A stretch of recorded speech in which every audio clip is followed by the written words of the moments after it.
que l'âme que tu as prévu de participer à ces moments et qui n'est pas encore là soit localisée de là où elle est. Que toute forme de distraction, que toute forme d'obstacle qui l'empêche de se connecter à ces moments, nous sommes maintenant ôtés au nom de Yeshua Mashiach. Que tu l'emmènes prendre part à ces temps afin de recevoir sa part et d'être béni. Je prie pour la connexion, que ce ne soit pas un ennemi à l'excellence de ces moments. Je prie que ce direct soit sécurisé dans la dimension de ton esprit. Je t'en supplie, Hachem Adonai. Maskira baboze, liskapale des yanda le viakapaledo, repeski adabache, les sunda la brakapura daze, les sokaria babache, lisando le briababa koria baba santo le briababa, ezaya mama shuoria baba katelebo, redesunde le briababache. Je prie pour le vase que je suis, Papa Yahweh. Délie ma langue. Je ne veux pas parler de par mon intelligence, mais poussé par ton esprit. Alors parle au travers de moi, Papa, que ce que j'ai prévu par mon intelligence humaine soit maintenant dominé par la puissance de ton esprit. Parce qu'il est hors de question de parler de ma pensée. Il est hors de question de parler poussé par mes émotions, par mes expériences personnelles. Non, Papa, je voudrais que ce soit l'œuvre de ton esprit qui soit manifeste, alors que ce que ton esprit prône au-dedans de moi. Délie ma langue par la puissance de ton esprit et que je puisse parler selon toi et non selon moi. Je t'en supplie que tu te répandes à la feu de la tête jusqu'aux pieds afin de saturer mon être entier. Les sikalebro sando les via capaledeza, les saintes les via babachete kerebo. Je te bénis, Hachem Adonai, de ce que tu es. C'est au nom suprême de Yeshua Mashiach que j'ai ainsi prié et recommandé ces moments. Amen. Amen. Amen. Soyez bénis. J'espère que tu as déjà partagé avec quelqu'un de ta famille, avec des amis. Je suis ravie de vous retrouver encore ce dimanche à ce direct. Le thème que nous avons ce matin, c'est après avoir tué Safari, Saphir autant pour moi, et Ananias. Yes.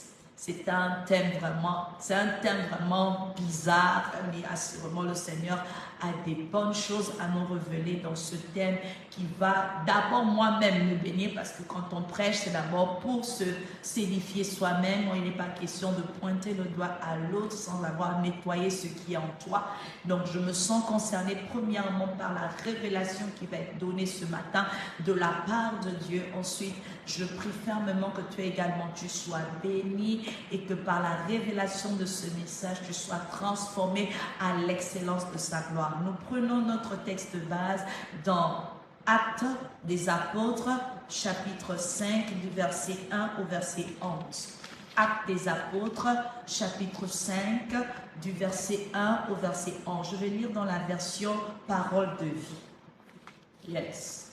Alors, il est écrit: un homme appelé Ananias, en accord avec sa femme Saphira, vend une propriété. Toujours avec l'accord de sa femme, il garde une partie de l'argent pour lui. Yes. Ananias apporte le reste et le donne aux apôtres. Mais Pierre lui dit: Ananias, tu as ouvert ton cœur à Satan. Pourquoi donc? Tu as menti à l'Esprit Saint et tu as gardé une partie de l'argent du champ.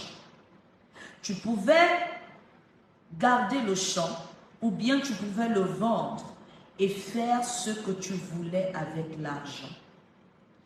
Comment est-ce que tu as pu décider dans ton cœur d'agir ainsi? Ce n'est pas à nous que tu as menti, mais c'est à Dieu. En entendant ces paroles, Ananias tombe et il meurt. Tous ceux qui apprennent cela ont très peur. Les jeunes gens qui viennent envelopper le corps et ils l'emportent pour l'enterrer. À peu près 3 heures plus tard, la femme d'Ananias arrive. Elle ne sait pas ce qui s'est passé. Pierre lui demande: dis-moi, est-ce que vous avez vendu le champ pour cette somme-là? Elle répond: oui, pour cette somme-là. Alors Pierre lui dit: comment est-ce que toi et ton mari, vous avez pu décidez ensemble de provoquer l'Esprit du Seigneur. Écoute, ceux qui viennent d'enterrer ton mari sont là, à la porte. Ils vont t'enterrer toi aussi. Au même moment, la femme tombe aux pieds de l'apôtre et elle meurt. Les jeunes gens entrent et ils voient qu'elle est morte. Ils l'emportent et l'enterrent auprès de son mari. Toute l'église et tous ceux qui apprennent ce qui s'est passé ont très peur. Yes. La particularité de la version que je lis, c'est que ça utilise et ça emploie la conjugaison passée et la conjugaison présente. On a l'impression que c'est quelque chose qui se passe à l'instant même. Et j'ai trouvé ça de très merveilleux. Pourquoi? Parce que la Bible ne parle pas que pour le passé ou encore pour nous révéler ce qui s'est passé. Non. La Bible a également le rôle en tant que croyant ou en tant que suiveur, en anglais c'est mieux du followers of Christ, c'est que ça doit nous également nous guider, ça doit nous enseigner, ça doit nous permettre de vivre selon les instructions qu'elle révèle. Donc le présent utilisé par exemple dans la version de Parole de vie nous implique nous aujourd'hui parce qu'il est question de ressortir de là avec l'enseignement que cache la révélation du thème qui nous a été donné par Dieu ce matin. Je crois que tu as comme moi autrefois, sinon déjà entendu au sujet, l'histoire, je ne dirais pas au sujet, l'histoire de Saphira et Ananias. L'histoire de Saphira et Ananias est une histoire assez intéressante, je dirais même qui fait très peur à beaucoup de croyants. Pourquoi ? Parce que dans cette histoire, on nous parle de la mort, on nous parle du péché, on nous parle également du sacrificateur Pierre qui aurait manifesté son mécontentement face au comportement des brebis, des membres qui étaient dans son assemblée. Et nous constatons de par cette histoire que en fait, la révélation que veut nous donner le sens littéraire lorsque nous le lisons simplement, c'est qu'il n'était pas question de désobéir aux principes établis dans la communauté chrétienne ou encore je dirais dans l'église ou encore je dirais selon la profession de foi que nous avons en Dieu. Ça ne change pas la réalité liée au fait que quand nous avons décidé d'appartenir à la vie de Jésus-Christ, il est obligatoire pour toi, croyant, qui l'a confessé, de marcher dans la droiture, dans la vérité, dans la sanctification et la consécration à lui seul. Ça ne change en rien ce principe. Mais il y a, dans l'étude de la parole de Dieu, la part des choses à faire. C'est que nous ne devons pas aborder les textes bibliques seulement dans un seul sens. Dans un sens qui nous arrange ou bien dans le sens le plus évident. Pourquoi? Parce que les Écritures sont spirituelles. Les Écritures sont amplifiées, sont vastes dans leur compréhension. Parce que ça vient de l'Esprit de Dieu. Ça émane de la révélation de l'Esprit de Dieu qui n'est pas limité selon l'homme, qui n'est pas limité selon le temps, qui n'est pas limité selon les circonstances. Pourquoi? Parce que à chaque fois que Dieu parle, on appelle comment c'est, ça a de la valeur pour le temps passé, pour le temps présent comme pour le temps futur. Et dans sa valeur, on peut comprendre que l'explication que peut nous donner le verset que nous lisons n'est pas forcément applicable dans le contexte que nous vivons actuellement. Pourquoi? Parce que qu'est-ce que je peux dire? Généralement ou selon la réalité des choses et des faits, c'est que les contextes diffèrent. Autrefois, par exemple, il y avait une manière de pouvoir vivre qui n'est pas la nôtre. Et à cause du fait que ce n'est pas la même façon, on est obligé de recadrer certaines manières de pouvoir aborder les contextes ou encore les versets bibliques.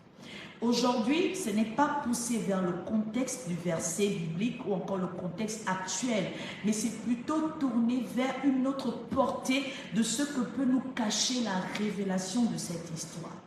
Je pouvais dire dans mon introduction que là, nous sommes face à une scène. Il était question lors de l'Église, lors de la création de l'Église primitive, je essaie de mettre d'abord le texte dans son contexte, c'est que l'Église primitive avait sa façon à elle de fonctionner, qui était de prôner l'unité dans l'assemblée. Et l'unité avait recours dans tous les domaines, rien n'était exclu. Et nous pouvons voir dans les chapitres ou encore dans le chapitre précédent, comment est-ce qu'après la Pentecôte et autres, les choses se sont déroulées. Et quand nous regardons même vers le verset 32 du chapitre 4, nous allons constater comment est-ce qu'on essaie de nous dire ce qui se passait lorsque les personnes, par exemple, vendaient leurs champs ou encore avaient des revenus. Ils ne les consommaient pas pour eux, mais ils faisaient recours au partage qui était l'un des principes majeurs de l'Église primitive. C'était très bien parce que là-bas on prônait le partage qui est divin, le partage qui est glorieux, le partage qui reflète ou qui révèle la communion fraternelle que Christ a prôné et ce que Dieu attend de nous lorsque nous nous identifions être de lui.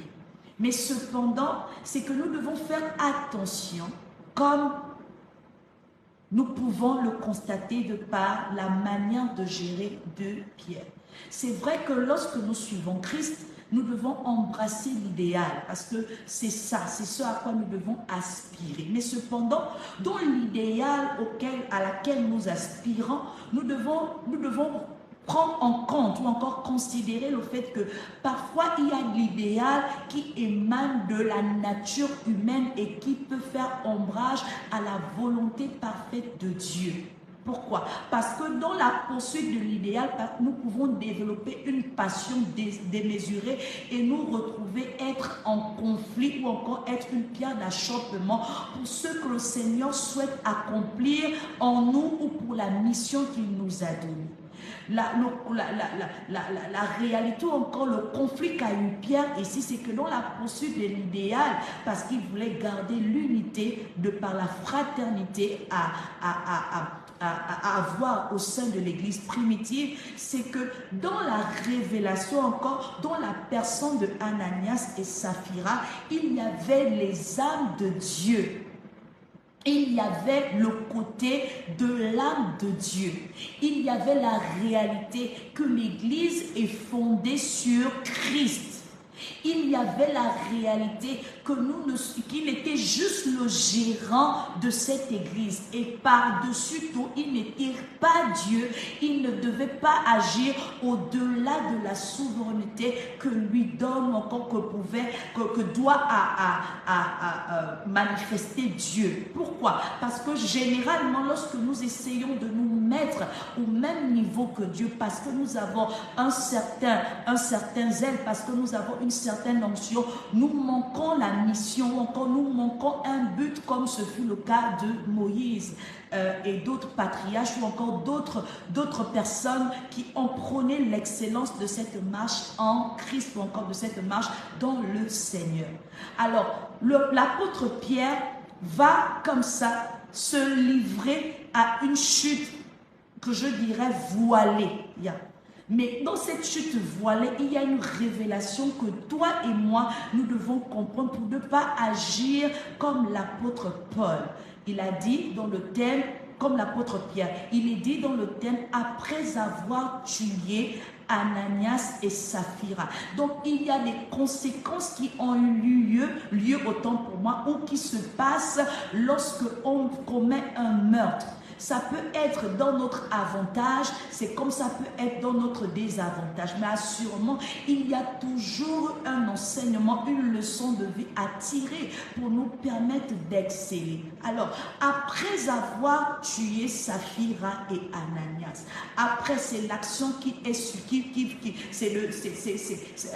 signifie une action qui suit. Donc, qui vient après ce qui s'est passé. D'accord? Mais il y a Ananias et il y a Saphira. La Bible a une façon de pouvoir fonctionner, encore de pouvoir révéler, c'est qu'elle ne donne jamais des noms, ou encore elle ne mentionne jamais une ville ou un nom en vain. Et derrière chaque nom, ou encore devant chaque ville mentionnée, il y avait toujours une révélation qui est rattachée à la mention de cette ville ou à la mention du nom de la personne qui est donnée dans le verset, ou encore dans l'histoire partagée.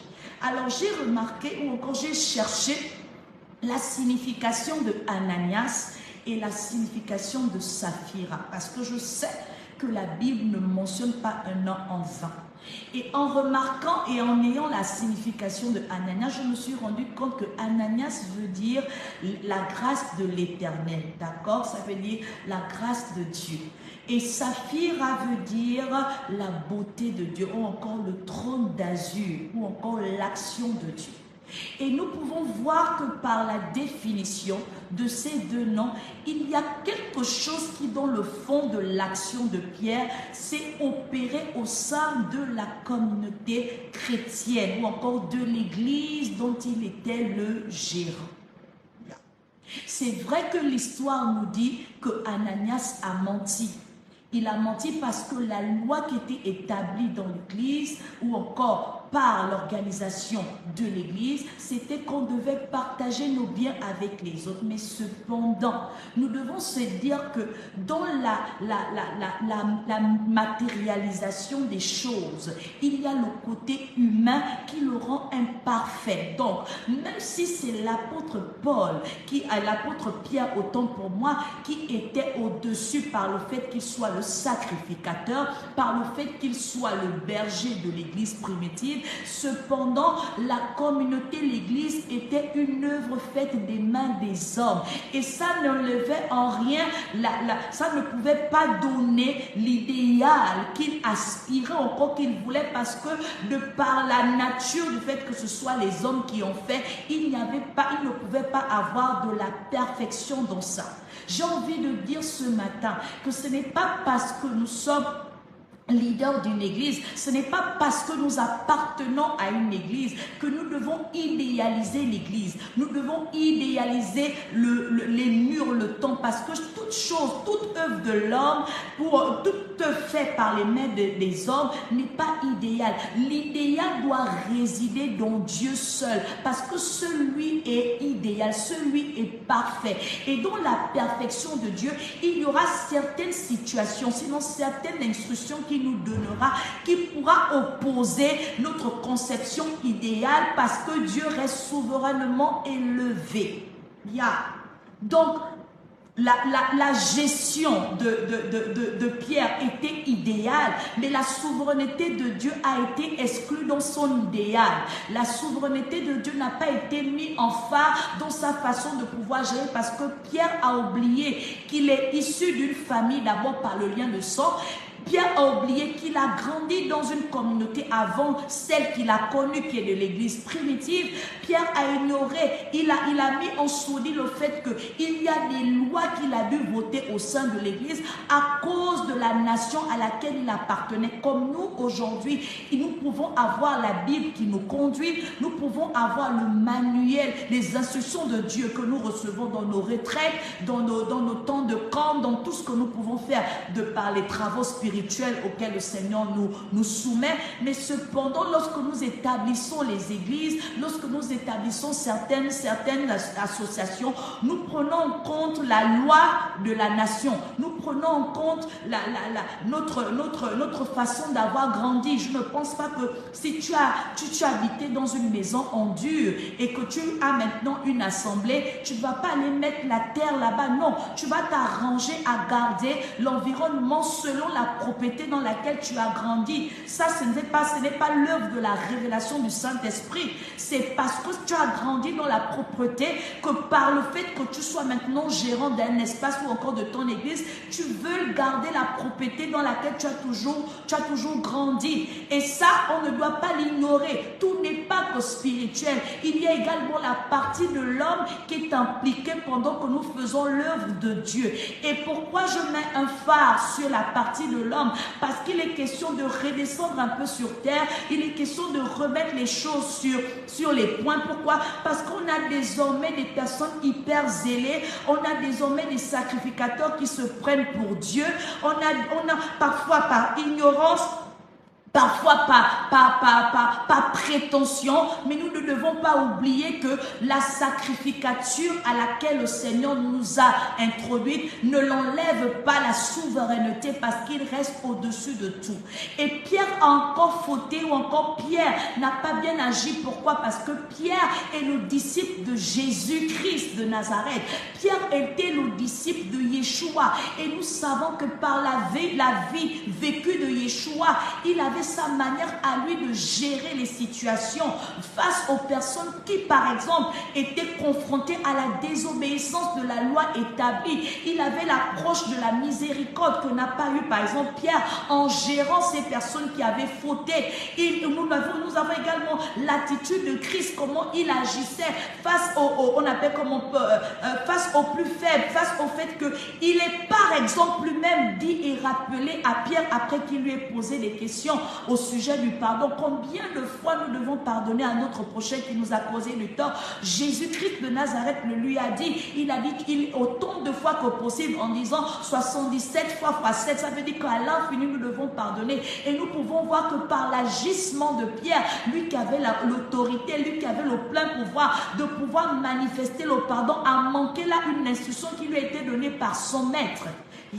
Donc il y a des choses que nous pouvons manquer bien que nous aspirons à l'idéal. Pourquoi? Parce que nous oublions le plus important et le plus essentiel. C'est que Jésus-Christ que nous suivons doit garder sa place de maître. C'est que Jésus-Christ que nous confessons ne doit pas être oublié de par son fonctionnement. Ce n'est pas parce qu'il est saint, ce n'est pas parce qu'il a vécu une vie de façon hors commun qu'en aspirant à l'idéal, nous devons oublier les choses élémentaires que lui-même il nous a enseignées, telles que la miséricorde, telles que la compassion pour les âmes perdues, telles que le fait il est venu pas parce qu'il devait nous condamner, non, il est venu parce qu'il devait accomplir la mission qui était la rédemption. Et quand on parle de la rédemption, on parle du pardon du péché. Donc lorsque nous suivons Jésus, nous devons avoir la compassion pour les âmes perdues. Lorsque nous disons être les bergers, les gérants des âmes de Dieu,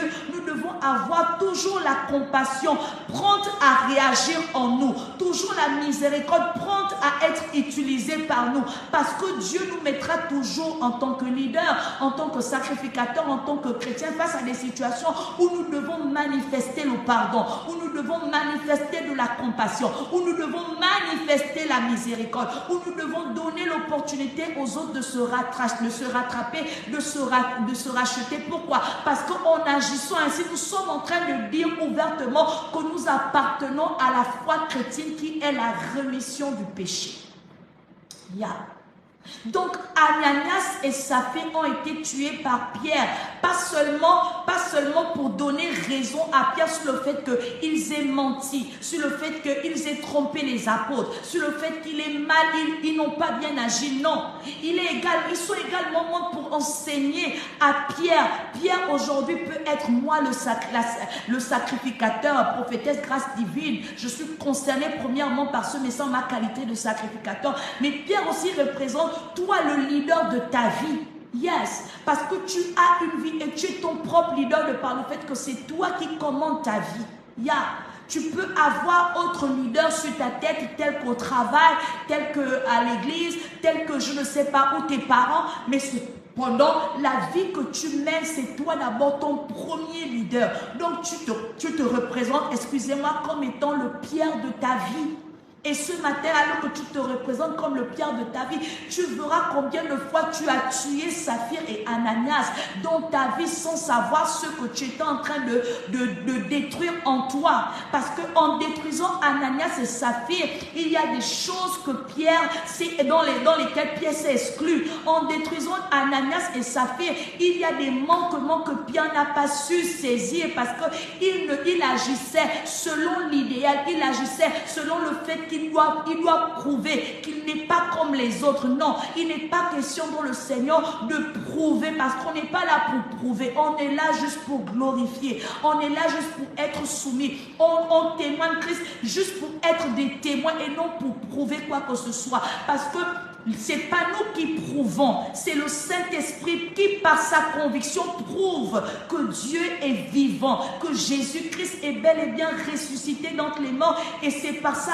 résurrection que nous sommes sauvés. Donc, tant que le Saint-Esprit ne fait pas son œuvre de convaincre, même si toi tu as la détermination, tu ne pourras pas. Pourquoi? Parce que ce n'est pas ton rôle de pouvoir convaincre ceux qui n'est, de pouvoir imposer ceux qui ne doivent pas, qui ne peut pas être imposés par l'extérieur. Tout se passe à l'intérieur de nous. La question que nous allons nous poser ce matin pour répondre à la thématique du jour, c'est qu'est-ce qui arrive généralement après avoir tué Saphira et Ananias?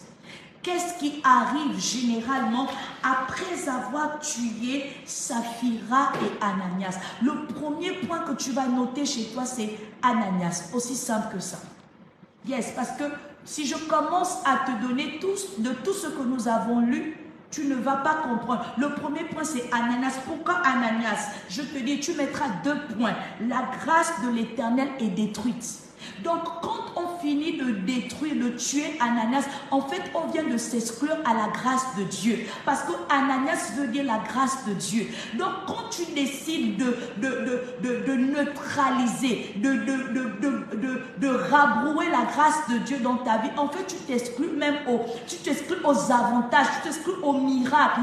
Tu es en train juste de dire que la venue de Christ n'a pas de sens. Et quand Pierre a tué Ananias, au-delà du fait que c'était un membre qui avait péché au sein de la communauté, il était en train en fait de dire que la venue de Christ a été inutile. Pourquoi? Parce que là, il était question de manifester les raisons pourquoi Christ est venu. Si ce n'était pas pour racheter ceux qui sont perdus, si ce n'était pas pour pardonner, si ce n'était pas pour accorder la grâce à ceux qui étaient déjà, c'est que ceux qui avaient déjà perdu espoir.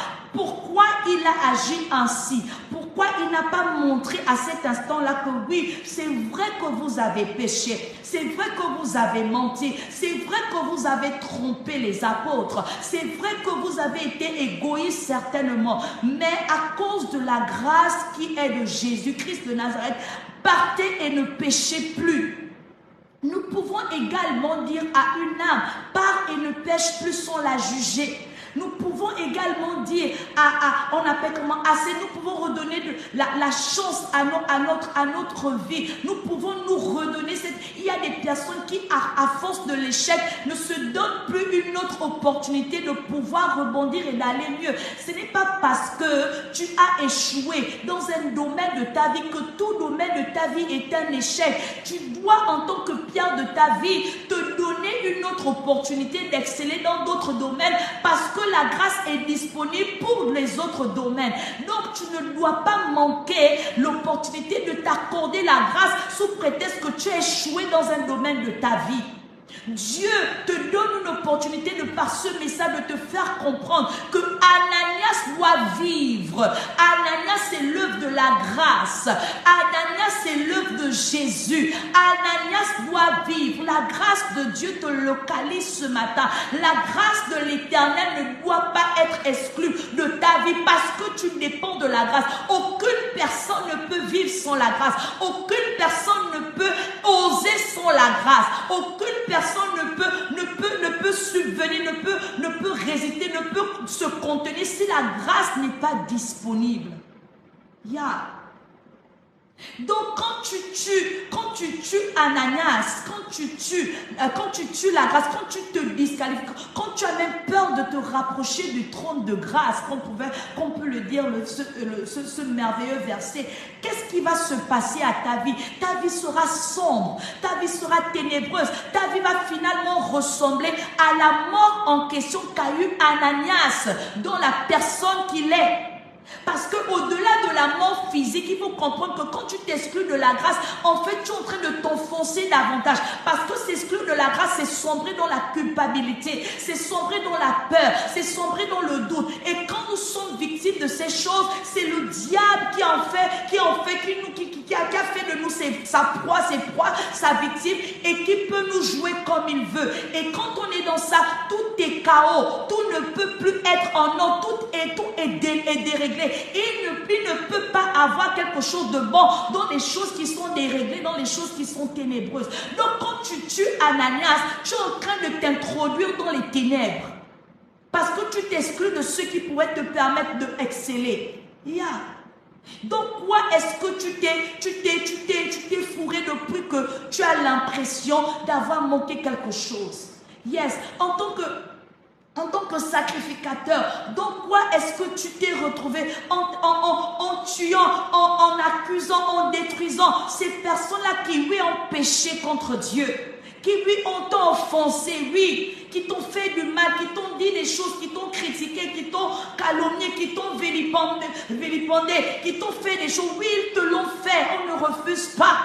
Mais où est-ce que tu joues ton rôle? Où est-ce que tu mets l'obligation qui t'incombe par le fait que tu sois disciple de Christ? Parce que la miséricorde de Dieu doit prôner, parce que la compassion de Christ doit régner, parce que tu ne dois pas avoir une colère diabolique, mais une colère sainte qui t'emmènera à toujours garder le but du salut. Parce que la mission de Christ, ce n'est pas de perdre les âmes, c'est de les gagner à Christ. Donc tu dois toujours nourrir en toi les compassions de Christ, parce qu'en les nourrissant en toi, tu ne vas pas perdre la première mission qui est de gagner ces âmes.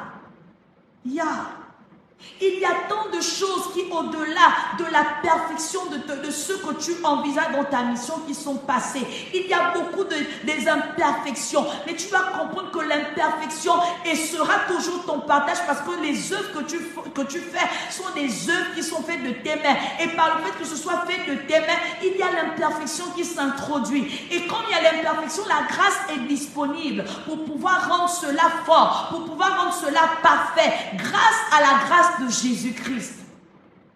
Yes. Et nous constatons même que lorsque nous sombrissons, on prive les autres personnes à rentrer dans des choses merveilleuses. Il y a des personnes qui ont arrêté de croire parce qu'ils ont tué la grâce, ils ont tué leur foi, la foi d'Ananias en eux. Ils ont décidé d'avorter le plan de Dieu. Pourquoi? Parce qu'ils ne savent même pas qu'en avortant cela, ils infectent ou encore ils impactent les autres personnes qui sont autour d'eux. Parce que Pierre n'a pas seulement tué Ananias, il a également nourri, il a également créé le doute, la crainte, la peur dans la communauté à laquelle il voulait créer et garder l'idéal. Parce que quand les autres membres voient comment Pierre a tué ou encore a décidé de mettre fin à la vie de Ananias et Saphira, qui pourra encore être à l'aise? Qui pouvait encore être à l'aise autant pour moi? Ou encore qui peut espérer? Qui fera encore des choses poussées par un cœur pur? Non, on va maintenant agir avec le doute, avec la crainte de dire que si moi également je me mets à marcher comme Ananias, il risque de me tuer. Mais agir comme ça fait en sorte que la vérité, l'honnêteté ne prône pas, parce que c'est agir indirectement dans l'hypocrisie. Donc quand tu agis, quand tu tues Ananias, tu ne t'exclus pas, tu ne t'introduis pas on appelle comment, dans l'échec, dans le noir, non, mais tu es également en train désormais de vivre dans l'hypocrisie. Tu te mens à toi-même, tu te mens, tu fais en sorte que les gens autour de toi sont hypocrites. Pourquoi? Parce qu'ils ont peur de te décevoir, parce qu'ils ont peur de ce que tu feras, parce qu'ils ont peur de ce... Et ça, je prie dans le nom de Jésus-Christ qu'autant que nous sommes connectés, que chacun de nous se retrouve et qu'il recadre le fait d'avoir tué tous les Ananias de leur vie, que ce soit en assemblée, que ce soit dans ta vie personnelle. Il y a Ananias qui a été tué, et par la révélation de ce matin, je prie que tu restaures Ananias, parce que Ananias n'est pas là pour te détruire. Ananias est là pour contribuer à l'avancement de l'œuvre de Dieu, rien que pour glorifier Dieu et non pour glorifier le Pierre que tu es, ou encore le Pierre du sacrificateur que tu es. Parce que tu n'es pas Pierre de l'église juste pour pouvoir diriger diriger, te faire voir que c'est toi qui es super heureux. Non, tu es dirigeant de l'église de Dieu pour Jésus-Christ. Yeah. Yes. Yeah. La grâce de l'Éternel est détruite lorsque on tue Ananias. Les gens ne peuvent plus te faire du bien. Tu es disqualifié. Tu vis maintenant le sort de Vasti, où d'autres personnes viennent profiter de ta grâce. Pourquoi? Parce que tu n'as pas su. Tu as pris la grâce pour acquise. Donc il y a des personnes comme ça qui tuent également Ananias en prenant la grâce pour acquise. Il faut faire très attention. Ce n'est pas parce que le Seigneur t'a pardonné une fois, ce n'est pas parce que le Seigneur t'a pardonné deux fois que tu vas penser que tu pourras jouer comme tu veux. Non, parce qu'en jouant comme tu veux, tu es en train de tuer autrement Ananias. Tu prends la grâce pour acquise. Ce n'est pas parce que Christ est mort pour ton péché que toi tu dois demeurer dans le péché sous prétexte que la grâce est disponible. Non, c'est prendre la grâce pour acquise et ça va te porter préjudice. Yes. Il n'y a pas que Pierre qui tue Ananias, mais tes agissements encore font en sorte que Ananias lui-même se tue. Pourquoi? Parce qu'il est ignorant de ce qu'il est. Quand tu es ignorant de l'œuvre de la grâce, la raison de la grâce, tu en fais ce que tu veux et tu ne te disciplines pas conformément à ce que le Seigneur voudrait. Il y a des personnes qui, à force de l'ignorance des Écritures, de l'ignorance parce qu'ils ne participent pas au temps d'enseignement, ils marchent dans la vie chrétienne comme ils veulent. Ils font ce qu'ils veulent, ils entendent comme ils veulent parce qu'ils ne veulent pas se soumettre à la discipline de Christ. Et ça, c'est tuer Ananias parce que tu tues la grâce d'être localisé par la puissance du message de la sanctification et de la consécration en Christ. Pourquoi? En vivant comme tu veux. Yes. Donc tu dois faire attention. Ne prends pas le sacrifice de la croix pour acquis. Lorsqu'on te demande, lorsqu'on te prêche sur quelque chose, lorsque le Seigneur t'interpelle sur une situation, revois cela parce qu'en agissant ainsi, tu t'exposes à la grâce du salut. En agissant ainsi, tu t'exposes à la grâce du salut. Yes. Ananias n'est pas seulement tué parce que tu as échoué. Non. Ananias peut être tué parce que tu te plaises dans les désirs et la convoitise de la chair, alors que tu sais que c'est un frein à l'évolution de l'Esprit Saint dans ta vie. C'est un frein au désir de l'Esprit, parce que les désirs de l'Esprit sont contraires aux désirs de la chair. Donc en entretenant les désirs de la chair, en convoitant ce que le Seigneur ne voudrait pas que tu convoites, tu tues toi-même Ananias, parce que tu es ignorant de ce que révèle la vérité cachée derrière le nom d'Ananias, derrière la vertu d'Ananias. Il y a des personnes qui, malgré le fait qu'ils mentent et qu'ils ne se font pas, ils ne meurent pas de suite, ils se disent qu'ils doivent garder le mensonge. Non, c'est tuer Ananias, même si tu ne meurs pas physiquement, mais spirituellement tu déteins sur toi.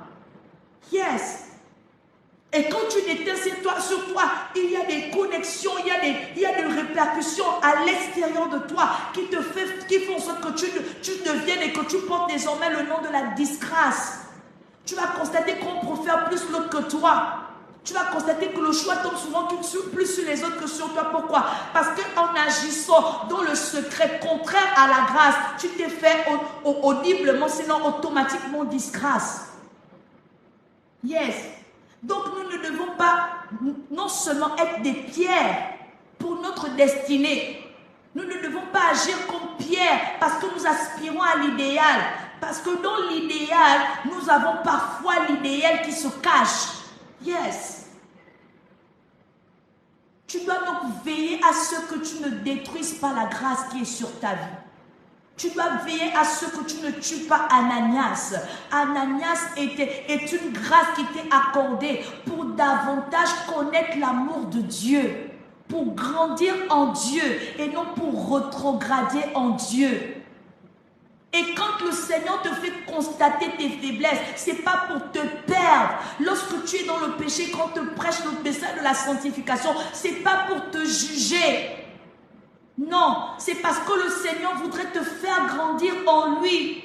C'est un peu comme un bébé qui apprend à manger. C'est pas parce qu'il s'est sali qu'on va le garder dans sa saleté. On va le nettoyer. Et progressivement, il va constater que par le fait qu'on le nettoie, il fera mieux attention pour ne plus se salir au fil des temps. Donc oui, le Seigneur est conscient que pendant que tu manges, tu peux te salir.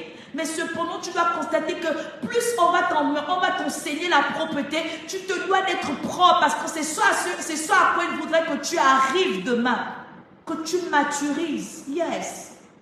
Donc oui, tu peux mentir comme Ananias. Ce n'est pas ça le but de Dieu, de te garder dans le mensonge et de t'encourager. Non, mais c'est de te faire comprendre que tu dois grandir. Tu dois sortir de la mort. Tu dois sortir de la condamnation. Tu dois sortir du péché. Parce que ça, ce n'est pas bien. Pierre lui aurait dit, non, ne pêche plus, ne fais plus cela. Parce que c'est ça à quoi tu t'exposes. Tu peux par ton ajustement influencer les autres alors qu'il est question de garder l'unité. Et si toi, tu commences à ouvrir la brèche, les autres vont te suivre. Et le Seigneur se révélera ainsi. Le Seigneur, et puis il aurait juste emmené Pierre à vivre les conséquences de sa saleté. Parce que quand tu te salis, ce n'est pas l'autre qui se salit, c'est toi-même qui te salis. Donc le péché étant consommé, tu l'enfantes. Mais que ce ne soit pas le résultat de Pierre qui les fait enfanter ce péché par la force, non. Mais que ce soit le résultat de la volonté de Dieu par sa souveraineté qui, par le fait d'enfanter le péché, permettra à Ananias ou encore te permettra de mieux t'améliorer parce que le Seigneur veut toujours nous améliorer. C'est pourquoi si longtemps que tu vis, c'est une occasion pour toi, une opportunité que Dieu t'accorde pour améliorer, pour te parfaire parce que c'est ça son but, te rendre parfait. Donc tu dois veiller à ce que Ananias ne meure pas par Pierre. Par le Pierre en tant que sacrificateur, par le Pierre que tu es et par le fait que tu sois ignorant toi-même en tant de la grâce, de l'œuvre de la grâce dans ta vie. Il y a des personnes qui ne savent pas pourquoi on parle de la grâce. La seule phrase qu'ils pourront te dire, c'est que la grâce localise qui elle veut. Elle ne prend pas en compte la qualification humaine. Oui, c'est beau, c'est bien d'entendre. Mais est-ce que tu as la portée de son œuvre dans la vie, dans une vie? Pourquoi on ne parle pas dans la vie du chrétien ou du croyant de la chose, mais de la grâce? Yes, parfois par le manque de cette révélation, tu ne considères pas ou tu ne valorises pas en mieux l'œuvre de la grâce dans ta vie. Ou que tu ne considères pas mieux ce que c'est la grâce pour le croyant. Il n'a pas que tué les membres de l'église, il a également tué la grâce dans son église. Parce que quand tu tues Ananias, tu tues également l'opportunité de la grâce dans ta vie. Tu tues l'opportunité de la grâce dans ton église. Tu vas constater qu'il y aura des connexions assez compliquées avec d'autres personnes. Pourquoi? Parce que c'est toi-même qui as tué à cause des émotions, à cause de la réaction, à cause des sensations, à cause de la colère, à cause de tellement de choses, tel un enfant qui revendique quelque chose qui pourrait le détruire. Et c'est ce que Pierre a fait. Deuxième point que tu vas prendre, c'est qu'il a tué, après avoir tué Saphira. Donc, deuxième point, Saphira. J'ai dit que tout à l'heure, j'ai donné en signification, en description, que Saphira, c'est la beauté du saphir. Et pour plus pousser, on nous dit que c'est le trône de Dieu. Parce que le saphir étant composé des pierres, des diamants avec des couleurs d'azur, ça parle du trône d'azur de Dieu, donc l'action de Dieu, donc le trône de Dieu. Yes, parce que nous savons même que dans le langage spirituel, le bleu, le azur, là, symbolise la miséricorde. Donc vraiment, c'est quelque chose de puissant, quelque chose de profond. Donc, imaginons qu'après quand on parle de tuer Saphira, dans le sens de la signification du nom, comment est-ce que ça peut même te traverser l'esprit? Comment est-ce que tu peux bafouer l'autorité de Dieu? Comment est-ce que tu peux mettre de côté la souveraineté de Dieu qui veut sauver ces âmes qui ont péché? Comment est-ce que tu veux dépasser, outrepasser ce que Jésus-Christ a fait alors que lui-même il dit que nous devons être ses disciples, donc nous devons être sous lui parce qu'il nous a enseigné comment est-ce que nous devons marcher. Et quand il t'a donné la responsabilité de pouvoir gagner les âmes, il ne t'a pas demandé de les perdre en les tuant. Parce que quand tu tues une âme, tu n'es pas en train de les gagner. Parce que j'ai envie de dire que la signification de Satan en hébreu, ce n'est pas un nom personnel. La signification de Satan en hébreu, ça veut simplement dire celui qui condamne. Donc c'est une fonction. Ça veut dire que la façon dont Pierre a agi en disant cela aux membres de l'église, donc à ce couple, il est en train de les condamner. Mais on n'est pas là pour condamner une âme parce que Christ ne nous a pas condamnés. Jésus-Christ n'est pas venu pour nous condamner, il est venu pour nous sauver. Et jusqu'à ce qu'il revienne, nul n'a le droit de condamner une âme, que de lui prêcher le salut pour son âme, de lui prêcher l'amour de Dieu, qui malgré ses péchés l'aime et voudra le sauver avant qu'il ne soit trop tard. Et si véritablement il avait été question que ce couple avait déjà été interpellé plusieurs fois, même comme on nous dit que c'était récurrent, mais où est-ce qu'il célèbre par exemple la capacité de pouvoir équilibrer de ce couple, encore de l'individu? Aujourd'hui, nous avons des chrétiens qui ne font que du mécanisme et du suivi finalement de l'aboutissement spirituel. Pourquoi? Parce qu'ils ne savent pas faire la part des choses entre ce qui appartient à Dieu et ce qui appartient à César. Pourtant, Jésus-Christ lui-même a tenu de faire la différence entre les deux, bien que c'était une question de piège. Ils ne savent pas ce qui doit être à Dieu, ce qui doit être à l'Église, ce qui doit être à eux-mêmes. Au point où il y a des personnes qui oublient le confort de leur famille parce qu'ils doivent s'investir dans l'Église, parce qu'ils doivent s'investir pour la cause de Dieu. Est-ce que véritablement tu comprends quelle est ta mission pendant que tu es en train de faire cela? Parce qu'en ne comprenant pas ça, tu es en train parfois de rendre service à Dieu et de ne pas servir Dieu. Ananias, son mère et Saphir avaient la réflexion se disant que même si je sème, je dois avoir quand même de côté une réserve parce qu'on ne sait pas de quoi est fait demain. Il peut avoir la famine et si je n'ai pas économisé, cette même communauté-là n'aura pas de quoi manger. Pourquoi? Parce que quand on partage, c'est tout ce qu'on a partagé qu'ils mangent. Yeah. Donc Pierre ne pouvait pas condamner ce couple radicalement, bien qu'il poursuivait l'idéal, parce que dans le fond, encore dans la forme, il y avait beaucoup de choses qui rentraient en ligne de compte. Qu'est-ce qu'il ne dit pas que la façon de pouvoir le faire, c'était une façon de prévenir demain, que certainement lui n'avait pas. Parce que autant que nous sommes, nous n'avons pas les mêmes capacités. Même si il est sacrificateur, même si tu as telle position, même nous nous complétons tous ensemble. C'est pourquoi les 5 doigts de la main sont susceptibles de laver le visage et non pas un seul doigt. Donc on ne doit pas se dire qu'à cause du fait que le spirituel prône, que le physique n'a pas son rôle. Ça veut dire que les plus petits, même s'ils ne sont pas consacrés, même s'ils ne sont pas sacrificateurs, je ne sais pas, ils n'ont pas une certaine révélation, leur connaissance, aussi petite qu'elle soit, peut contribuer à faire avancer l'œuvre. Il y a des personnes qui, malgré le fait qu'elles ne flottent pas avec la Bible ou encore qu'elles n'ont pas la façon de servir Dieu, mais quand elles te donnent des conseils, quand tu y penses, tu te dis, waouh, assurément c'est Dieu qui vient de me parler. Donc nous ne devons pas, parce que nous sommes super spirituels chrétiens appartenant, exclure tout. Parce que ce même Dieu-là peut utiliser quelque chose que toi tu vas ignorer à cause de ton excellence spirituelle, de ton idéal. Et puis ne pas saisir la grâce. Il dit quoi, ce même Pierre? Que tu n'as pas le droit de rendre souillé ce que moi j'ai sanctifié. Pourquoi? Parce que Pierre était confronté aux aliments qu'il ne mettait pas dans sa bouche, sous prétexte que la loi qui était établie pour les Juifs, c'était de ne pas manger du porc, c'était de ne pas manger des choses qui étaient impures. Mais Dieu lui dit, qui es-tu pour rendre impur ce que moi je rends pur? Ça veut dire que par la souveraineté de Dieu, même comme c'est lui qui avait demandé à Moïse de pouvoir établir ses interdits, il est ce même Dieu qui peut le changer pour ton contexte actuel. Ça ne fait pas de lui, ça n'enlève pas le but de fin, parce qu'à la fin de tout cela, c'est lui seul qui est glorifié. Donc nous pouvons avoir des missions, des vies différentes, mais la fin de ces missions-là, c'est de glorifier Dieu. Il y a des personnes qui glorifient Dieu par leur guérison. Il y a des personnes qui glorifient Dieu par leur stérilité. Il y a des personnes qui glorifient Dieu par leur sécheresse. Il y a des personnes qui glorifient Dieu par tant de choses. Mais la fin, c'est quoi? C'est Dieu qui les a secourus. C'est Dieu qui est glorifié. Donc Moïse a parcouru sa mission.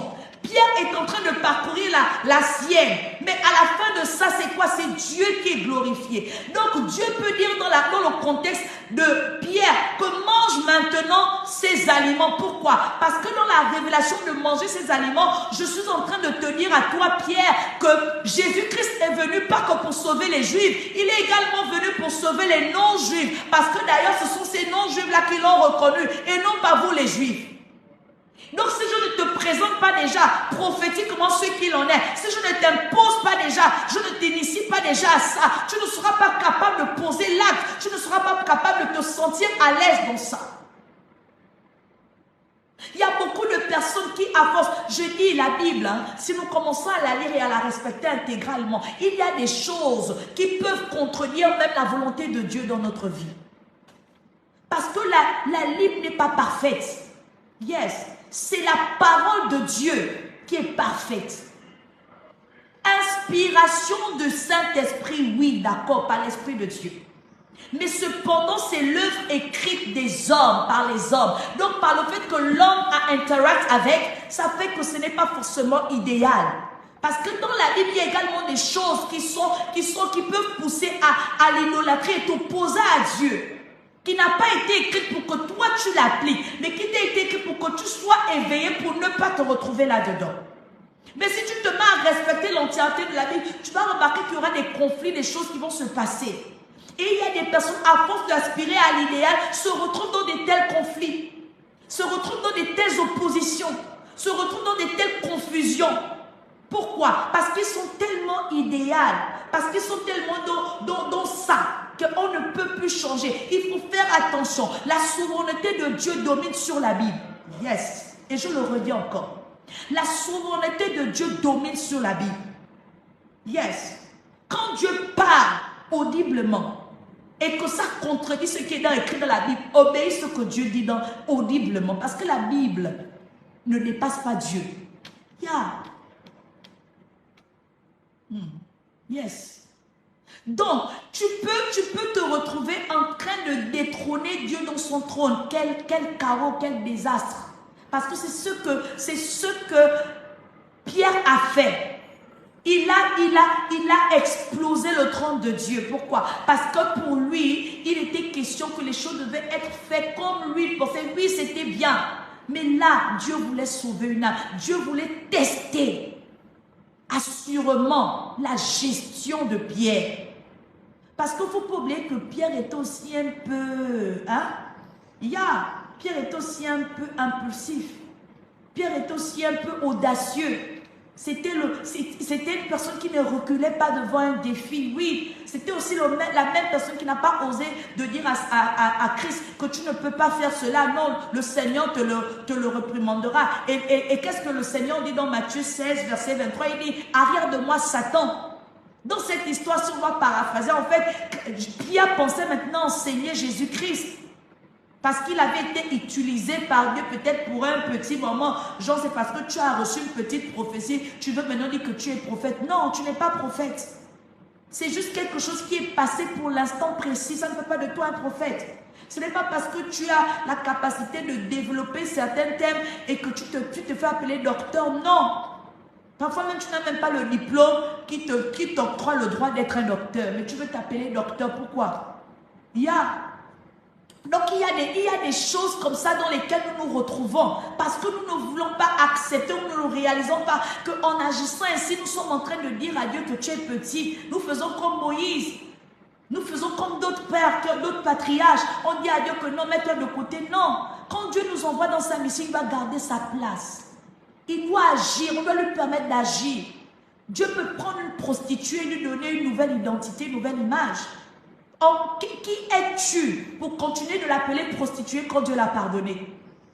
Parce que tu veux t'attarder sur son passé et tu ne peux pas accepter, admettre que Dieu a changé son identité. En fait, quand tu insistes sur le passé de quelqu'un que tu vas transformer, tu es en train d'agir, de tuer Saphira dans ta vie. Yes, tu es en train de tuer Saphira dans ta propre vie, dans la vie de cette personne. Tu es en train de tuer, tu es en train de dire que non, elle ne mérite pas que Dieu agisse dans cette personne. Parce que dans Saphira, il y a l'action de Dieu. Yes. Donc quand tu tues cela, tu prives Dieu de se sentir libre. Tu tues le côté sacrificateur de la sacrificature de Dieu. Et il y a beaucoup de personnes qui, étant des pierres de leur vie, tuent le côté sacrificateur de Dieu. Parce que quand tu as confessé Christ comme étant Seigneur et Sauveur, tu as le côté sacrificature, la sacrificature de Christ. Et comment tu tues la sacrificature de Christ? C'est en ayant une vie de débauche, en ayant une vie qui contredit cette confession de foi, en ayant le libre arbitre de tes décisions et de tes volontés face à la volonté de Dieu. En te disant que parce que c'est toi le capitaine de ta vie, Dieu n'a pas le dernier mot. Dieu ne peut pas, parce que tu ne sens pas ça. Mais comment est-ce que Dieu, Jésus-Christ, veut se sent dedans? Toi qui te dis être chrétien, on te dit, bon, on va aller évangéliser. Tu dois faire cela pour l'œuvre de Dieu. Tu dois évangéliser parce qu'il pleut. Tu dis, non, je ne sens pas à cause de la pluie. Mais il y a une âme qui est susceptible, qui à cause de la pluie, elle se mouille. Si toi tu n'es pas allé la gagner pour rentrer dans la bergerie, elle tombe malade et elle peut perdre sa vie parce qu'elle aurait été exposée à la mauvaise saison. Yeah. Donc il y a des choses que nous tuons où Dieu ne peut pas agir. Le doute permet à faire en sorte que Dieu n'agisse pas en nous. Parce que nous sommes en train de dire à Dieu indirectement, tu es petit. Tu ne peux pas. Yes. Lorsque Dieu veut se sentir libre, il se dit, mais attends, mais quand je regarde à cette dernière, quand je regarde à cette âme, est-ce qu'elle croit même que je suis capable de faire cela? Dieu t'a dit que l'année prochaine, tu feras un fils, tu feras celui, tu seras tel. Mais tu mets le doute. Pourquoi? Parce que ton intelligence est tellement élevée à l'intelligence de Dieu que ça te prive de raisonner selon la dimension de l'Esprit de Dieu. Yes. Et en agissant ainsi, nous tuons les saphiras de notre vie. Et quand tu tues le trône de Dieu, quand tu détruis le trône de Dieu dans ta vie, mais comment tu vas vivre la gloire de Dieu? Parfois, ce n'est pas l'œuvre de la malédiction ou des alliances de son nom. Parfois, c'est l'œuvre de notre propre personne à l'intérieur de nous qui combat notre destinée. Nous sommes trop intelligents. Nous avons trop des expériences personnelles. Nous avons trop des diplômes. Nous avons trop des rangs sociaux qui ne peuvent pas contredire ou s'opposer à ce que nous sommes trop en haut. Et quand nous sommes trop en haut, le trône de Dieu ne peut pas venir dépasser ça. Yes. À quel moment nous allons être humbles de dire que Dieu doit prôner dans nos vies? Dieu doit régner. Dieu doit se sentir libre. Comment est-ce que tu agis au point de profaner ton temple, le temple de Dieu, sous prétexte que tu n'es pas en face, tu ne sens pas ça? Parce que ça t'a fait cela autrefois, tu ne sens pas que tu dois continuer d'investir. Non, tu dois t'y mettre, tu dois semer. Parce que c'est ça, c'est dans ça que Dieu se sent bien. Yes, tu ne dois pas agir comme Pierre parce que ça t'a fait mal une fois. On vit chacun de nous à des témoignages. Si je ne veux me focaliser sur le nombre de fois que j'ai été trahi dans cette vie, dans l'appel que je mène, la mission que je mène pour Dieu, il y a longtemps que je ne serai plus en train de prêcher, il y a longtemps que je ne ferai plus certaines choses. Mais je me suis dit que quand tu es en Christ, tu es vendu à Christ. Et tu n'as pas d'autre choix que de persévérer parce que le diable aura toujours son œuvre, ses actions pour t'empêcher de rester, de permettre à ce que Dieu se sente libre dans ta vie. Et quand tu empêches cela, tu ne peux pas vivre le miracle de Dieu. Tu ne peux pas vivre la grâce de Dieu. Tu ne peux pas vivre la gloire de Dieu. Parce qu'il va toujours œuvrer. Il ne s'avoue jamais vaincu. Donc pourquoi tu veux tuer Saphira dans ta vie? Parce que tu penses que tu as raison. Tu n'as pas raison. Ce n'est pas parce que tu as ton fait que tu te dis que la force ça n'a pas marché là. Mieux je fais comme je pense que ce sera bien. Ce serait bien. Non. Parce que ce qui est bien pour toi peut être mal pour Dieu. Et c'est généralement ce qui se passe. Ce que nous pensons être bien pour nous, ce n'est pas ce que Dieu veut pour nous. Mais il est difficile à l'être humain, pour parler seulement de lui, pour éviter de parler du croyant, de se soumettre à Dieu. Yes. Et il est encore plus difficile pour le croyant de vivre selon Dieu. Parce qu'il est tellement croyant qu'il croit à ce que lui il veut croire. Mais il est question de croire à ce que Dieu veut qu'il croie. Pierre avait la foi, mais Pierre à cet instant n'a pas su que devant l'autorité qu'il avait, ce n'était pas de détruire la souveraineté de Dieu, parce que dans la souveraineté de Dieu, ça peut changer la droiture de l'idéal à laquelle il aspirait, au point où pour cette fois Dieu pouvait agir autrement. Parce qu'il ne savait, c'est le même Ananias qui a imposé les mains à Paul. Comment est-ce que Dieu peut se servir de quelqu'un comme ça et puis penser, et toi tu te dis que tu dois venir avorter sa vie? Non. Si Dieu a utilisé, il utilisera toujours. Yes. Nous ne sommes pas Dieu pour exclure les gens à ce qu'ils soient utilisés par Dieu. Parce que Dieu a toujours besoin d'eux. Dieu a toujours besoin d'eux. Et le troisième point que tu vas apprendre, c'est que quand on tue Ananias et sa fille, on engendre la peur. Yes. On engendre la peur. Yes. En nous. Yeah. Et dans les âmes, on fait naître quelque chose d'autre. Pourquoi? Parce que dans la peur, là, Dieu ne peut pas. En fait, j'ai même envie de pousser plus loin en disant qu'on fait des intéressés. Yes. Parce que les gens ne viendront plus. Et c'est ce qui se passe aujourd'hui dans l'église. Les gens ne viennent plus à l'église par amour pour Dieu. Les gens viennent à l'église par crainte de mourir. Et ça, c'est un sacrilège. On ne doit pas avoir la crainte de Dieu sous la peur ou dans la peur. Parce que la crainte de Dieu n'est pas synonyme d'avoir peur. La crainte de Dieu, c'est d'aimer Dieu, c'est d'avoir la révérence pour Dieu, qui n'est pas de la peur, des émotions. J'ai peur, je panique. Non. La crainte de Dieu, c'est l'amour de Dieu. C'est l'amour que nous devons avoir pour Dieu. Mais si tu as peur, c'est que tu ne crains pas. Yes. Et c'est ce que nous faisons lorsque nous agissons en disqualifiant la grâce de Dieu, en mettant en réduction, en réduisant l'action de Dieu dans l'église. Nous devons laisser la grâce de Dieu prôner. Nous devons laisser l'action, le trône de Dieu être. Aujourd'hui, nous avons beaucoup qui ont fait des trônes, des chaises dans l'église. C'est bien, ça permet de distinguer, peut-être que vous êtes le leader de ces assemblées. Peut-être c'est votre révélation. Mais dans le fond, il y a quelque chose qui s'installe. Il y a quelque chose qui s'installe parce que, à force de croire que parce que ta chaise est élevée, toi aussi tu es élevé comme Dieu, non. Et c'est pourquoi j'aime parfois ces hommes de Dieu qui choisissent l'humilité. Ce n'est pas parce que je suis dans une chaise ordinaire que ça enlève le dépôt que Dieu a mis en moi. Et ce n'est pas parce qu'on nous met à l'honneur à cause du sacrificateur qu'on va se dire que nous sommes égaux à Dieu. Parce qu'on fait des âmes être des peureux, ils ne viennent pas nous servir parce qu'ils aiment Dieu. Ils viennent nous servir parce qu'ils ont peur de la colère de Dieu sur nos réactions et nos émotions.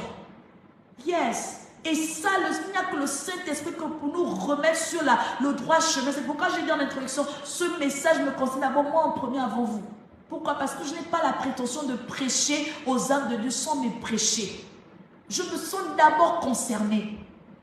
Yes. C'est pas parce que nous avons un tel dépôt et autres. Yes. La colère, Dieu, Jésus-Christ s'est fâché lorsque les marchands vendaient dans l'église. Mais il n'a pas gardé la rancune, il n'a pas gardé la colère. Non. Il a remis, il s'est fâché, il a donné les raisons pourquoi il était fâché. Et je crois qu'après sa réaction, les choses sont rentrées en ordre. Mais il y a des personnes qui développent de la passion. La passion au point où ils se font Dieu. Pourquoi? Qui t'a dit que tu es Dieu? Tu n'es qu'un gérant de Dieu. Tu n'es qu'une âme comme toutes ces personnes qui va comparaître devant Dieu et qui sera jugée et plus sévèrement même que ses membres. Nous devons plus avoir crainte de Dieu lorsqu'il nous donne des responsabilité que de prendre cela pour acquise en cherchant à dominer, avoir de l'ascendance sur les autres.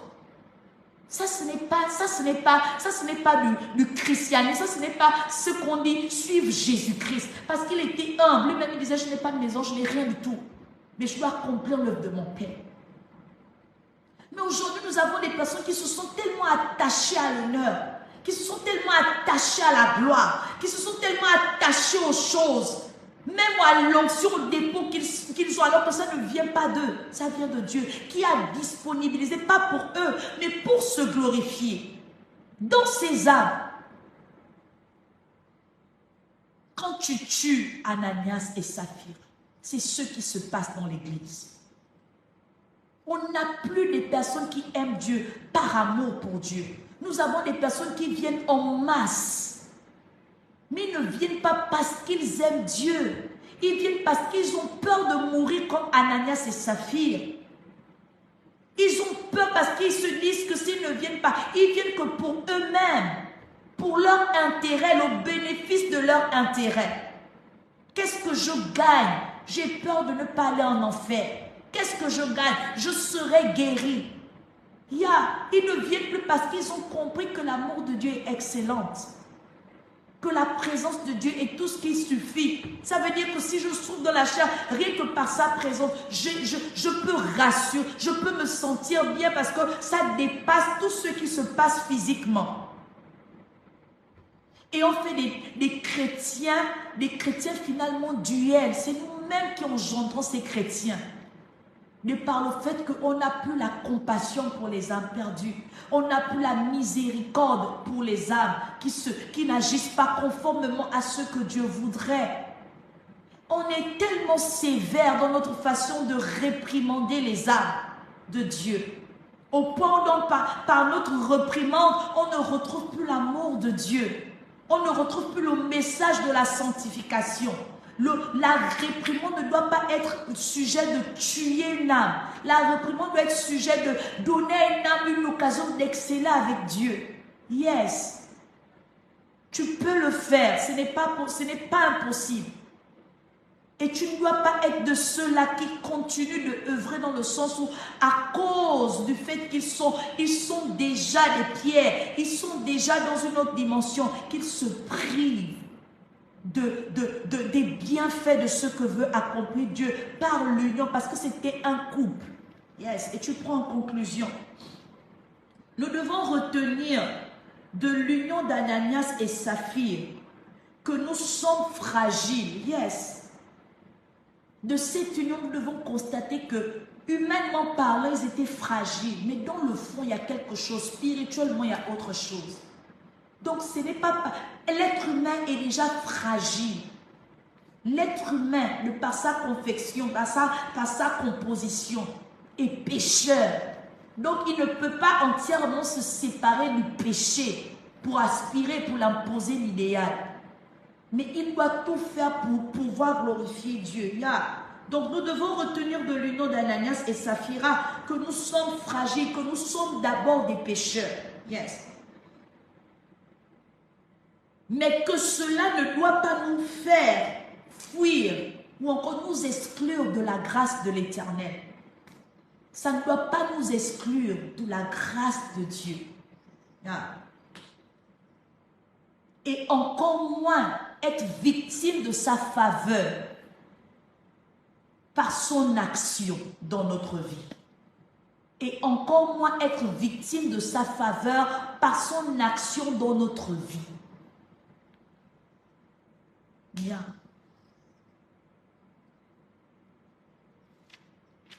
Yes. Tu vas prier. Tu vas prier. Nous allons prier. Le premier sujet de prière que tu vas prendre, tu vas dire, Seigneur, Père, j'aime bien dire Père, ne me permets pas d'agir comme Pierre. Yes. À la poursuite de l'idéal, en tuant la grâce dans ma vie. Père, ne me permets pas, c'est le premier sujet que tu prends. Père, ne me permets pas d'agir comme Pierre, à la poursuite de l'idéal, en tuant la grâce de Dieu dans ma vie. Yes. Alléluia. Le premier sujet que nous prenons, Père, ne me permets pas d'agir comme Pierre en tuant la grâce dans ma vie. Élève ta voix et prie. Tu dois prier pour toi. Il est important. Beaucoup ont tué la grâce dans leur vie. Seigneur, je te bénis, je te rends des multiplications de grâce. Merci Père pour cette révélation ce matin. Je prie en ma qualité de Pierre de ma vie. Je prie en ma qualité de sacrificateur pour l'Église à laquelle tu m'as établi, sur laquelle tu m'as établi. Je t'en supplie, Papa Yahweh, que tu m'apprennes à ne pas agir comme Pierre, que je sois capable de pouvoir garder la grâce dans ma vie, que je ne la prenne pas pour acquise, au nom de Jésus-Christ de Nazareth, que je sois capable de pouvoir la préserver, qu'importe les situations, qu'importe les circonstances, que je ne sois pas séduite par mes émotions, que je ne sois pas séduite par les circonstances autour, que je ne sois pas habituée à quoi que ce soit qui pourra me faire tuer la grâce qui parle sur ma vie. Je t'en supplie que je ne détruise pas la grâce qui parle sur mon ministère à cause des réactions, des agissements des Ananias, des choses qui affaiblissent physiquement dans la dimension que Ananias a affaibli et tenté Pierre. Je t'en supplie, Père de gloire, je ne veux pas être victime. Et si je l'ai été, Papa Yahweh, je te demande pardon. Rétablis cette grâce dans ma vie. Rétablis cette grâce dans l'Église. Je t'en supplie, restaure.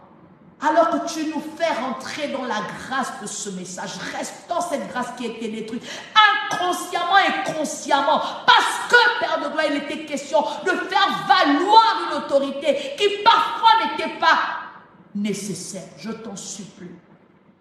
Je te demande pardon pour les toutefois réagis par les émotions, par la colère certainement qui était démesurée.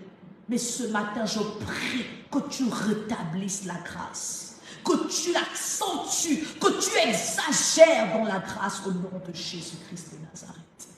Je te bénis parce que tu es Dieu. C'est en ton nom que j'ai prié et demandé ceci. Amen. Le deuxième sujet que tu vas prendre, c'est que Seigneur, que je ne sois pas inconscient de la grâce que je suis comme Ananias, parce que Ananias ne savait pas qu'il était victime de la grâce au point de permettre à ce que Pierre tue. Dis que Seigneur, je ne sois pas inconscient de la grâce que j'ai, que je sois conscient de la grâce que j'ai pour ne pas me laisser détruire, pour ne pas être changé, converti en disgrâce. Que je ne sois pas converti en disgrâce comme Vasti, mais que je sois capable de garder ma grâce. Élève ta voix et prie.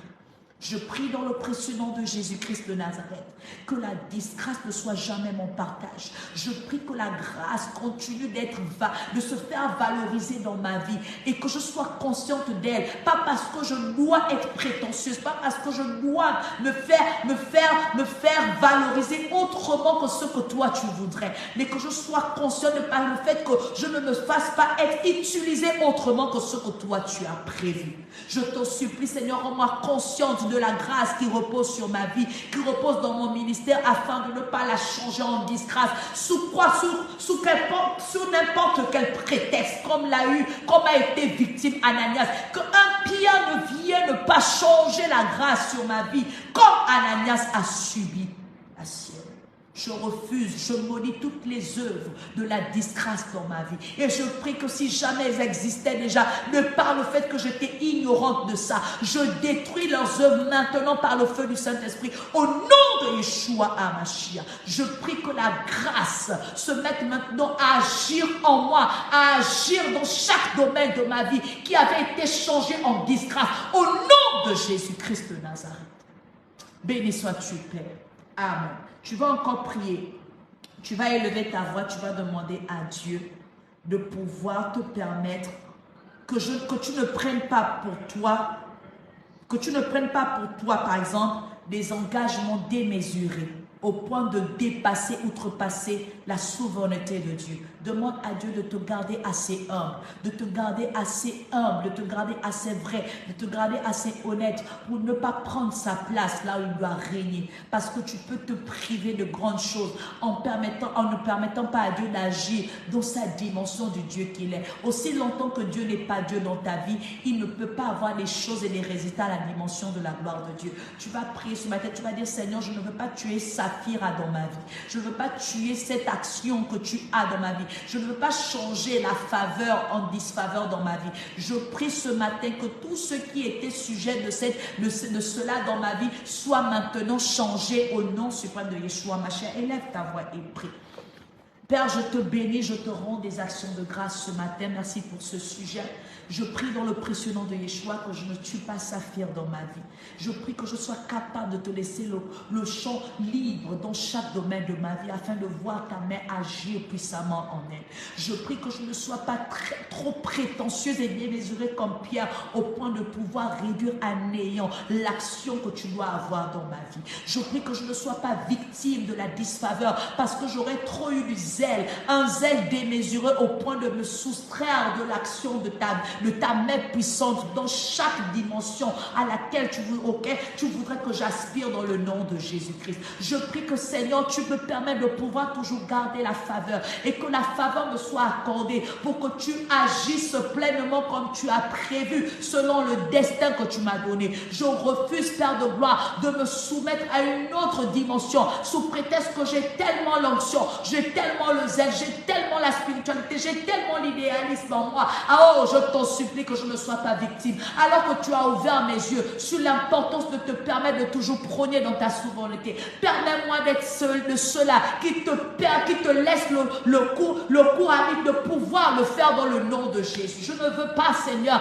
être de ceux-là qui pensent qu'en agissant comme toi, tu as toujours voulu que nous agissons selon tes écritures. C'est que c'est toujours bon. Seigneur, permets-moi d'être ainsi sensible à ton esprit, d'être aussi sensible à l'humilité à laquelle tu voudrais que j'aspire chaque jour pour être comme mon frère aimé, comme Jésus-Christ de Nazareth, celui que je suis, le Rabboni, que je suis le maître que je suis, parce que je suis disciple de Christ et non disciple de autre chose. Je t'en supplie que la discipline de Jésus, que la vertu de Jésus soit mon partage dans la façon de vrai pour toi, parce qu'il est hors de question que je me soustrais à la bénédiction rattachée au service à Christ. Je t'en supplie, Papa Yahweh, que les grâces soient mon partage, que la faveur soit mon partage, que la crainte soit mon partage et non la peur. Je détruis les œuvres de la peur dans ma vie, du doute. Je détruis cela, je détruis les œuvres qui me poussent à certainement te servir de façon intéressée dont j'étais inconsciente. Je t'en supplie que l'hypocrisie ne soit pas en moi, qu'elle ne soit pas trouvée en moi sous prétexte que j'ai peur de pouvoir perdre quoi que ce soit, que je te serve parce que je t'aime d'un amour sans intérêt. Je te bénis, Père de gloire, parce que je sais que tu es celui-là qui exauce la prière de celui-là qui te demande avec la vérité et le désir profond de son cœur. Béni sois-tu pour toutes ces prières que tu exauces de ces personnes qui ont été connectées, qui sont connectées et qui aspirent à ne plus tuer maladroitement les Ananias et les Saphiras de leur vie. Je te bénis pour la restauration également, parce que lorsque tu révèles, tu restaures également, Père de gloire. Je te bénis pour la restauration dans chaque domaine de leur vie dont ils ont été pas victime de la mort d'Ananias et Saphira. Je te bénis parce qu'assurément au travers de la restauration des témoignages sortiront et que les vies seront améliorées, les ministères seront améliorés, les sacrificateurs seront améliorés, rien que pour la seule gloire de ton Saint-Nom. C'est au nom suprême de Yeshua Mashiach que j'ai ainsi prié. Amen. Amen. Amen. Soyez bénis. Nous allons rapidement donner les offrandes et puis prier et clôturer ces moments. Il faut donner l'offrande. C'est une bonne chose de donner l'offrande. Ça permet de pouvoir faire le culte et de rendre gloire à Dieu. Yes, je prie que tu ne sois plus de ceux-là qui tuent les Ananias de leur vie. Yes. Que tu gardes, que tu saches gérer Ananias et Saphira dans ta vie. Parce qu'en Christ, il y a la grâce qui doit parler. Yes. Dans ton offrande, il y a les informations en description. Tu peux également donner, voilà, tu donnes, donne avec joie. Je donne 2 minutes, quelques minutes pour faire cela. Je n'aime pas tirer en longueur sur les offrandes et les dîmes. Donne ton offrande rapidement. Yes, quelques minutes. Quelques minutes.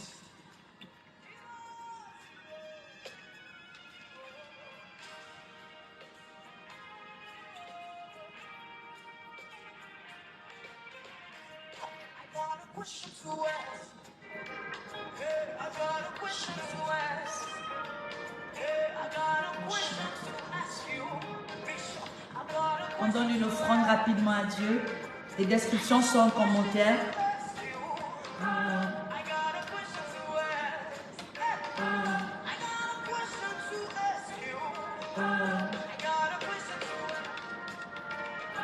You can back over.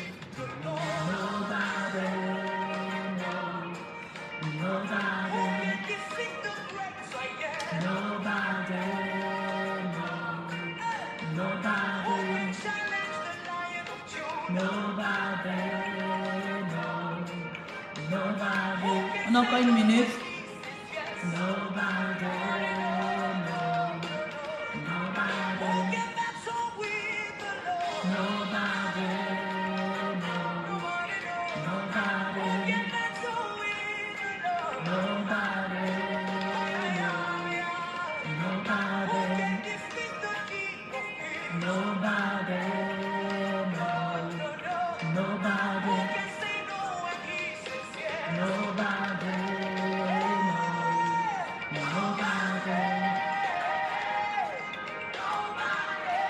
Père, je te bénis, je te rends grâce. Merci pour ces offrandes et ces dîmes qui sont données pour l'avancement de ton œuvre. Je prie pour les dîmeurs, je prie pour ceux qui ont semé aujourd'hui et je prie également pour ceux qui n'ont pas pu semer pour qu'ils puissent le faire la prochaine fois.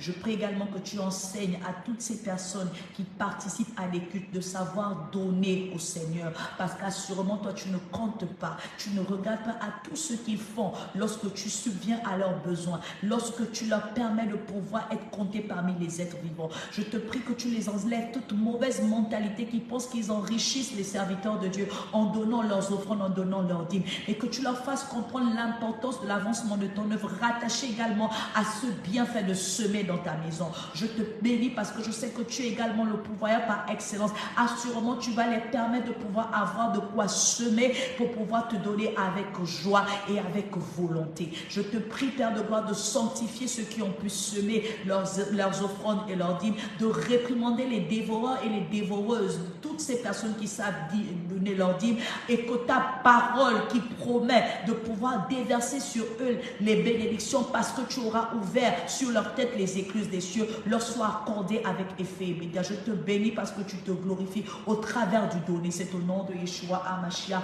que j'ai ainsi prié. Amen. Père, je te les recommande dans ta grâce. Je prie que tu les bénisses et que tu les sécurises tout au long de cette semaine. Je prie que, Seigneur, tu te révèles à eux de façon spectaculaire et extraordinaire pour qu'ils arrivent à pouvoir te glorifier. Je prie pour cette semaine, particulièrement pour le Gabon, que tu le gardes dans la paix et que tout ce qui se fera selon toi et non selon les hommes. Béni sois-tu parce que tu es le Dieu assurément en qui nous nous confions, et lorsque nous nous confions, toi, nous ne sommes point confus et honteux. Glorifie ton saint nom, Hachem Adonai, c'est au nom suprême de Yeshua HaMashiach que j'ai ainsi prié pour ton peuple. Amen. Amen. Soyez bénis. On se dit à dimanche par la grâce de Dieu, toujours sur la page de la prophétesse Grace.